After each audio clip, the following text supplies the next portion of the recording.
Yang terkasih dalam Kristus Yesus, selamat malam semuanya. Ini versi Injil Matius berbeda dengan versi Injil Lukas. Kalau di Injil ada ya, yang di sini tujuh roti dan disebutkan ikan-ikan kecil. Kenapa angka 7? Sempurna. Kesempurnaan ya. Karena Injil Matius ini ditulis untuk orang-orang Yahudi yang telah menjadi orang Kristen.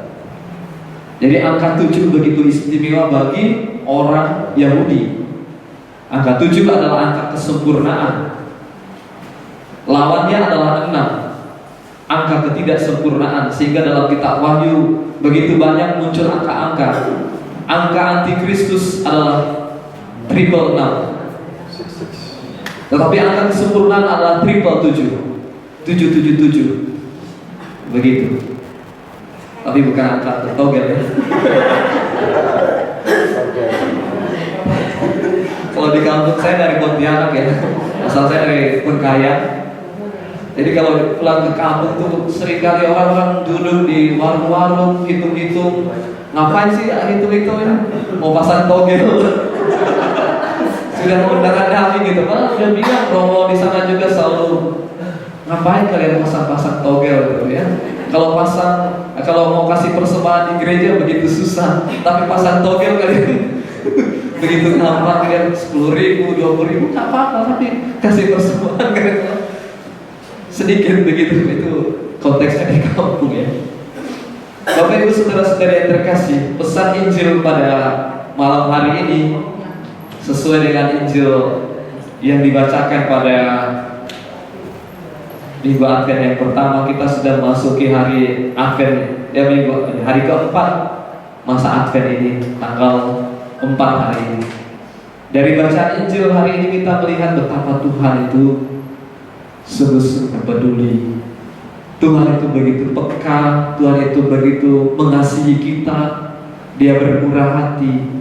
Tadi dikatakan dalam Injil, ketika melihat begitu banyak orang yang mengikutinya berbondong-bondong, selain mendapatkan ingin disembuhkan karena begitu banyak orang sakit yang dibawa, tapi yang paling utama adalah mereka mau mendengarkan pengajaran Tuhan. Lalu Tuhan mengatakan, hatiku tergerak oleh belas kasihan melihat orang banyak ini. Sudah 3 hari mereka berada bersama-sama dengan kita. Dia bilang, dan saya tidak tega untuk menyuruh mereka pulang. Kalau mereka pulang nanti mereka bisa pingsan di jalan. Begitu kan? Luar biasa ya kalau kita renung baik-baik ini kata Tuhan ini.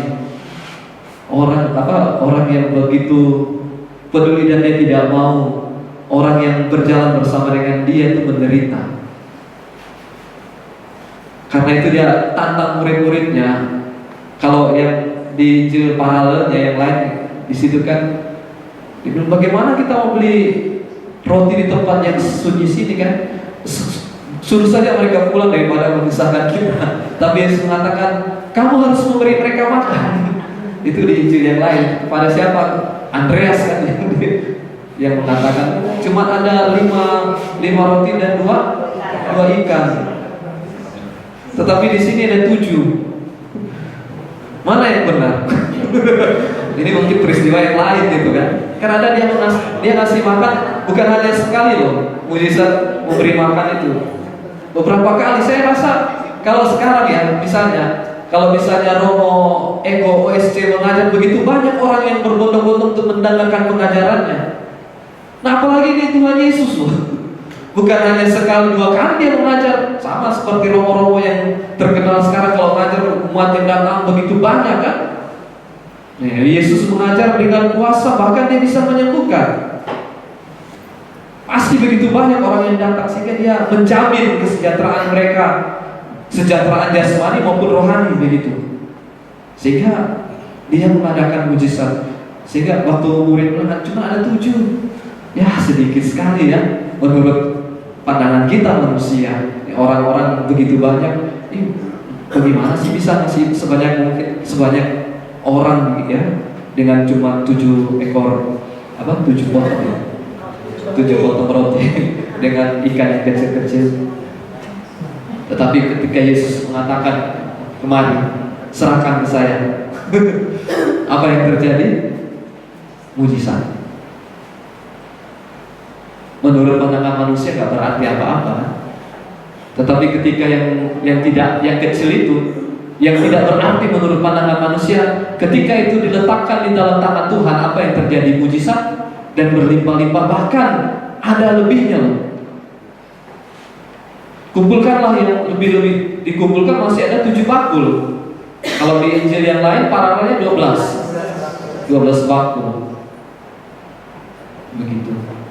Jadi teks ini kemudian semakin meneguhkan iman dan pengharapan kita. Jangan takut dalam menjalani kehidupan ini, karena Tuhan pasti dengan caranya yang tersendiri akan mencukupkan kehidupan kita. Pun ketika kita berbeban berat, pun kita mungkin sedang mengalami kesusahan, penderitaan, Tuhan tidak pernah menutup matanya terhadap kehidupan kita, terhadap kehidupan orang-orang yang setia berjalan bersama dengan Dia. Sama dengan orang-orang yang setia selama 3 hari berjalan bersama dengan Tuhan. Bapak Ibu Saudara-saudari beriman yang terkasih, hari-hari ini kita sedang ada dalam masa berrahmat, masa Advent. Selama 4 minggu berturut-turut kita akan mempersiapkan diri kita sebaik mungkin untuk menyambut kedatangan Tuhan Yesus Kristus. Setiap tahun kita merayakan Natal. Pertanyaannya adalah, apakah ada suatu perubahan atau pembaruan-pembaruan yang terjadi dalam kehidupan kita setiap tahun, supaya kita tidak hanya jatuh dalam rutinitas merayakan Natal setiap tahun loh. Kalau hanya merayakan rutinitas, ya apa artinya perayaan Natal bagi kita kalau tidak membawa perubahan sedikit pun dalam kehidupan kita? Sehingga setiap tahun tentu kita harus punya resolusi-resolusi, niat-niat yang harus kita bangun. Mungkin tahun ini saya ingin berkembang dalam keutamaan apa, tahun depan saya ingin berkembang lagi dalam keutamaan apa. Kita buat, kita lihat, kita renungkan perjalanan hidup kita. Kalau mungkin selama 1 tahun ini kan konteksnya kita bersyukur ya untuk perayaan 1 tahun yang akan lewat, dan kita akan memasuki tahun yang baru ya. Kita lihat pencapaian-pencapaian apa yang telah terjadi selama 1 tahun. Kita syukuri itu pencapaian-pencapaian, mungkin itu hanya kecil, mungkin itu hanya sederhana. Ya, tidak harus yang spektakuler pencapaian-pencapaian, tapi ada peningkatan, kita syukuri. Tetapi juga selama 1 tahun, kira-kira kegagalan-kegagalan apa saja yang telah terjadi dalam hidup kita. Ya, tentu juga kita menerima bahwa itu adalah bagian dari perjalanan kehidupan kita, dan tidak bisa kita menutup mata kita terhadap pengalaman-pengalaman itu, karena menjadi bagian dalam sejarah kehidupan kita. Kita syukuri juga, tetapi kita membuat suatu niat, suatu resolusi supaya di tahun yang akan datang, barangkali saya gagal, saya belum berhasil di bidang ini, saya akan meningkatkan supaya saya lebih berhasil di bidang di tahun yang akan datang. Begitu. Hidup kita itu kan tidak selalu berjalan mulus, lancar. Ya. Kadang-kala harus melewati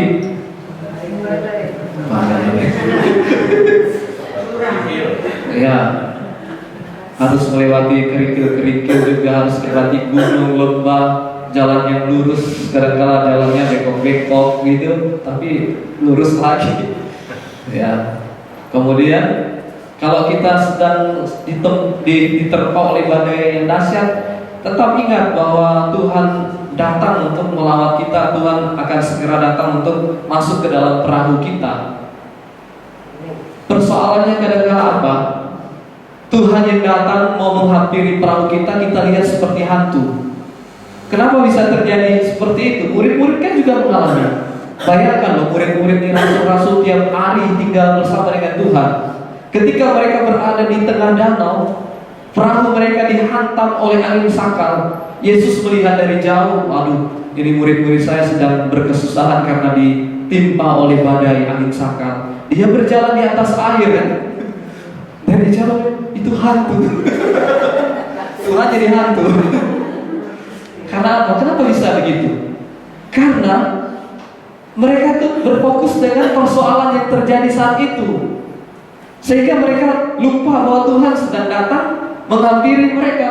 Kadang-kadang dalam kehidupan seperti itu Bapak Ibu, ketika kita terlalu fokus dengan persoalan-persoalan hidup kita terlalu fokus dengan badai yang besar yang sedang menghantam kehidupan kita, Tuhan yang sedang datang melawat kita pun tidak kita kenal lagi. Kita lihat seperti hantu. Lalu kemudian terus apa? Dia berusaha, oh sudah dekat, oh itu Tuhan Yesus, kalau begitu saya akan pergi ke sana ya. Awalnya dia yakin, tapi di tengah perjalanan dia bimbang juga. Akhirnya dia bertenggelam. Itu sebenarnya itu begitu ya, tentang makna kehidupan. Bagaimana kita juga memang seringkali berproses dalam iman kita. Jadi berkembang dalam iman itu memang butuh waktu, butuh proses. Sehingga saya juga kadang-kadang bisa mengerti ketika orang berhadapan dengan penderitaan, kesulitan, kemalahan yang dialami, seringkali ya tidak mampu lagi melihat kehadiran Tuhan, bahkan kadang-kala memberontak atau kadang-kala protes kepada Tuhan. Saya mengerti. Murid-murid juga pernah mengalami hal seperti itu. Ya, mereka tiap hari pun mereka juga pernah mengalami keraguan, pun mereka juga pernah mengalami protes seperti itu. Ya, artinya bahwa kita semua dalam proses. Orang gampang mengatakan Tuhan itu begitu baik, tapi saat dia mengalami kesuksesan, keberhasilan, pada saat dia mengalami keadaan yang baik-baik, pada saat yang senang, coba kalau dia mengalami kemalangan terus-menerus dalam hidup, apakah dia mampu mengatakan Tuhan baik? Belum tentu. Ya. Tapi yang salut adalah Ayub. Ayub dalam keadaan apapun dia tidak mempersalahkan Tuhan, karena dia percaya bahwa Tuhan tidak pernah melakukan sesuatu yang buruk terhadap dirinya. Segala kemalangan dan seterusnya itu adalah bagian dari proses pemurnian iman yang dialami olehnya.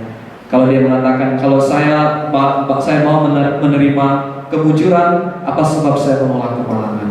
Itu kata Ayub. Tuhan yang memberi, Tuhan yang mengambil. Seturut dengan kehendaknya, terpujilah nama Tuhan.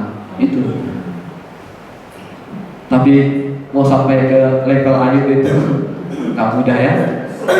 Kita mesti belajar dan terus belajar, dan tentunya kita minta roh hikmat dan kebijaksanaan dari Tuhan. Amin. Tuhan juga kan pesan, mintalah maka aku akan, carilah maka aku akan, ketuklah maka pintu akan dibukakan bagimu. Kalau kita minta Roh Kudus, Tuhan akan kasih Roh Kudus. Ya, dia bilang, ada dalam kitab suci dikatakan, Roh Kudus saya akan kuberikan kepadamu kalau engkau minta Roh Kudus, apalagi pemberian-pemberian yang lain. Begitu. Saya rasa cukup di sini dulu. Terima kasih sekali lagi untuk kebersamaan kita pada malam hari ini. Saya ingin mengajak kita untuk menyanyikan lagu Kau Bapa-Ku yang baik. Dia mengerti segala persoalan-persoalan hidup kita.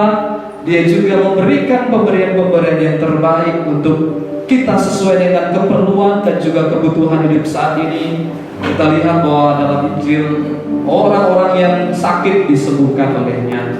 Betapa dia begitu baik, betapa dia begitu peduli terhadap kehidupan kita. Saya pakai wayang. Ini saya bawa alat musik. Ini alat musik ini dari Kalimantan. Namanya sampe. Alat musik yang dipakai oleh orang Dayak untuk upacara adat biasanya. Tapi ini sudah dimodifikasi sehingga bisa dipakai untuk mengirim lagu-lagu modern yang aslinya hanya 2 senar, 3 senar, paling banyak 4 senar. Alat musik ini digunakan kebanyakan oleh orang Dayak Iban. Orang Dayak Iban selain ada di Indonesia, tapi juga ada di Malaysia dan juga di Brunei. Ada orang Dayak Kenyang, Kayan, dan lain-lain. Pokoknya ini alat musik di sana. Ya mirip-mirip kucing ya. Karena kalau lihat-lihat juga orang Dayak itu asal usulnya dari Yunan. Sebagian berhijrah ke Taiwan disebut bangsa atau suku Formosa. Mereka yang ke Kalimantan disebut suku Dayak. Begitu.